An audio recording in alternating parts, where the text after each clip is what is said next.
Hello, students. I am Yoshita Pandey, your history teacher, and today we are going to start the first chapter of Class 7 ICSC History, The Trail, by Jayanti Sengupta. And the name of the chapter is Rise of Christianity.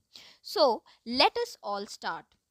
History has been divided into three parts: the ancient or the early period, medieval or the middle period, and the modern period. इसका मतलब क्या हुआ कि history को तीन हिस्सों में बांटा गया है। एंशियंट अर्ली यानी पुराना समय, मेडिवल यानी बीच का समय।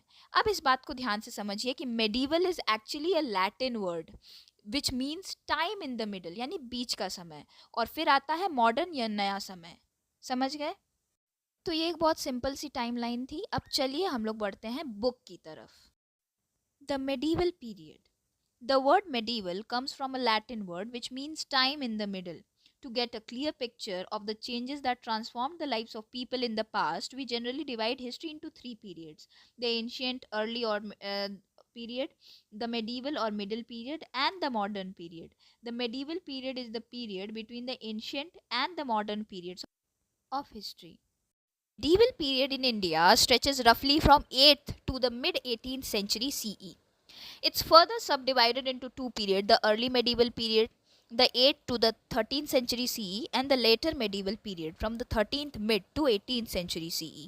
The later medieval period is usually subdivided into two phases: the Delhi Sultanate phase and the Mughal dynasty phase. Roughly इसकी बात करें तो medieval period को भी दो हिस्सों में बांटा गया है: early medieval period और बाद यानी later medieval period.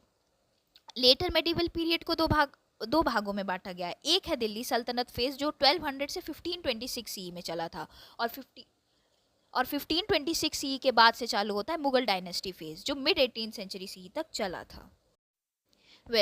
इस चैप्टर में इंडिया के टाइमलाइन की हमें कोई ज़रूरत नहीं है, इसलिए हम लोग डायरेक्टली स्किप करते हैं यूरोप के टाइमलाइन पे।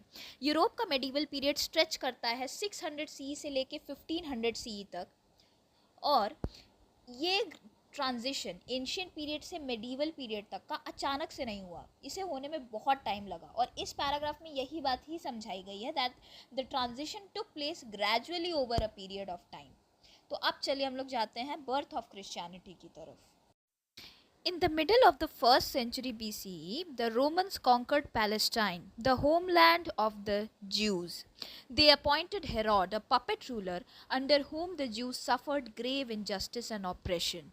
The Jews resented their loss of freedom and looked forward with faith and hope to the coming of the Messiah, or the Christ, who would liberate them from foreign bondage and establish the kingdom of God in Palestine.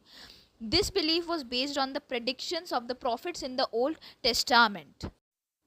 तो basically यहाँ पे क्या होता है, first century BCE के समय Romans आके Palestine को कैप्चर कर लेते हैं, जो कि ज्यूज का होमलैंड हुआ करता था, और वहाँ पे हेरोड नाम के एक पपेट रूलर यानी एक कठपुतली राजा को बैठा देते हैं जिसे वही कंट्रोल कर रहे हैं, और जिसके हाथों ज्यूज बहुत ज़्यादा इनजस्टिस यानी अन्याय और ऑपरेशन यानी दबाव सफ़र करते हैं। ज्यूज के साथ बहुत अत्याचार होता है, बहुत गलत होता है, और वो लोग अपनी फ्रीडम खो देते हैं। उसके बाद वो इस बात की उम्मीद करने लगते हैं कि एक मसीहा या कोई उन्हें बचाने आएगा जो उन्हें इस बॉन्डेज यानी इस कैद से आज़ादी दिलाएगा और पैलेस्टाइन में किंगडम ऑफ गॉड यानी भगवान का राज्य स्थापित करेगा। अब सवाल ये उठता है कि मसीहा के बचाने की बात कहाँ से आई? तो ये बातें उनके बहुत पुराने टेस्टामेंट यानी कि first part of the Bible, the old testament, ये क्या है? First part of the Bible, जिसको 5 हिस्सों में बांटा गया था। यहाँ पर ही ये भविष्यवाणी कर दी गई थी कि एक मसीहा आएगा जो आप लोगों को बचाएगा। In 4th BC, Herod died.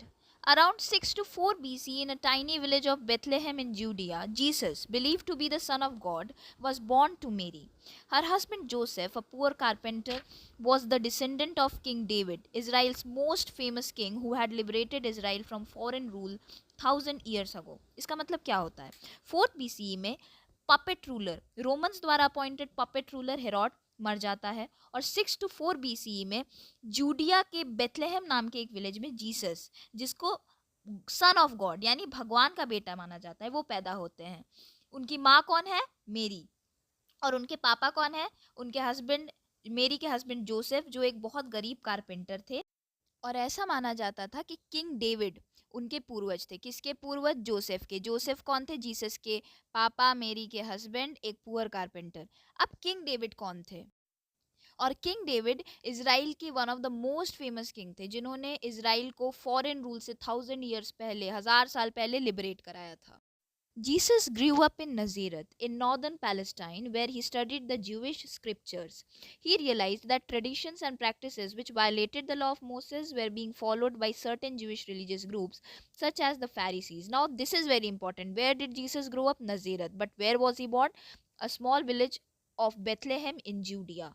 These are two separate things and you have to remember it.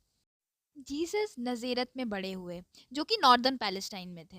वहाँ पे उन्होंने ज्यूइश स्क्रिप्चर्स पढ़े और उन्हें ये रियलाइज़ हुआ धीरे धीरे कि कई सारी ज्यूइश रिलीजियस ग्रुप्स, जैसे कि फ़ैरिसीज़ एक ज्यूइश रिलीजियस ग्रुप है, वो लॉ ऑफ मोसेस को फॉलो नहीं करते और उसे वायलेट करते हैं। मोसेस कौन थे? मोसेस एक प्रॉफिट थे जिन्हें गॉड ने बता दिया था एक सर्टेन कोड ऑफ कंडक्ट कि ये सारे नियम तुम्हें फॉलो करने होंगे, और वही बात उन्होंने सब जगह फैला दी कि आपको ये नियम फॉलो करने हैं।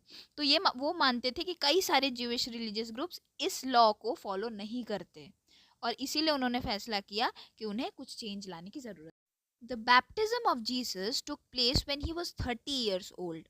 A divine revelation convinced him that the time had come for him to fulfill his mission. He had to free people from the bondage of evil and guide them on the path that would lead to the triumph of good over evil. Jesus gathered around him a band of 12 disciples and traveled throughout Galilee for 3 years, preaching, teaching, and healing the sick. तो चलिए सबसे पहले समझ लेते हैं कि बैप्टिज़्म क्या होता है। बैप्टिज़्म बेसिकली एक ऐसी प्रोसेस है जिसमें एक पर्टिकुलर इंसान को हॉली वाटर के अंदर इमर्स किया जाता है, मतलब उसको पूरा ही पानी में डाल दिया जाता है और फिर उसको प्योरीफाई किया जाता है। ये एक तरह से प्योरीफिकेशन प्रोसेस है, और इस प्रोसेस के बाद अब क्रिश्चियन चर्च के मेंबर बन जाते हैं। ठीक है। और जीसस के का बैप्टिज्म कब हुआ था? जब वो 30 साल के थे। एक डिवाइन रिवलेशन होता है गॉड का, जो उनको इस बात पे कन्विंस कर देता है कि वो एक मिशन से इस दुनिया में आए हैं और उनको वो मिशन पूरा करना है। और वो मिशन है, क्या है वो मिशन? लोगों को फ्री करना ईविल के बॉन्डेज यानी ईविल के कैद से, और उनको सही रास्ते पे ले जाना, सही रास्ते पे लाना उनको।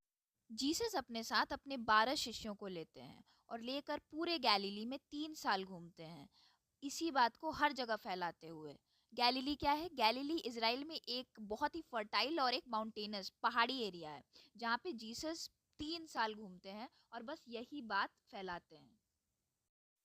तो स्टूडेंट्स आज के लिए बस इतना ही, और बाकी बचे हुए चैप्टर को हम लोग नेक्स्ट पार्ट में कवर करेंगे।